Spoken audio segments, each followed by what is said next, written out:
जमाल खान, आप इधर रह रहे हो तो आप इस झील के मुतालिक हम कुछ बताओगे, अपना तारफ़ कराओ।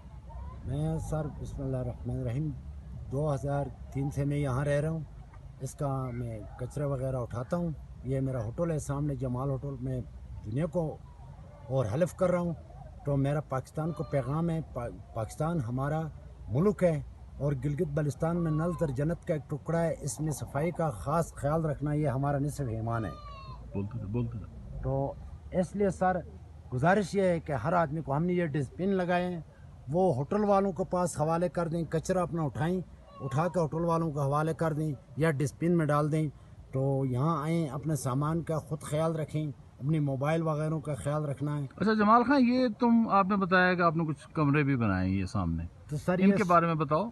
ये सर देखो, ये कमरे हैं, ये आपको नज़र आ रहे मुश्किलात है। ये हालात जो है ना, 11,500 हाइट है।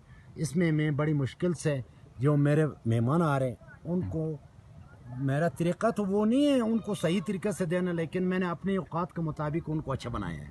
ये पिंडी से चारपाइयाँ मंगवाई और यहाँ गिलगित में लेना कि मेरा गुंजाइश नहीं था, तो ये बिस्तर वगैरह ये मैंने वो चाना कंबल मंगवाए हैं। तो ऐसे आपने खुद देखा है सर आपने। अच्छा जमाल खान, मुझे ये बताओ कि इसको सतरंगी झील क्यों कहते हैं? सर यहाँ 81 में 82 की बात है। 82 में यहाँ अंग्रेज़ आया, एक मेरा दोस्त था, मैं उस टाइम में पढ़ रहा था।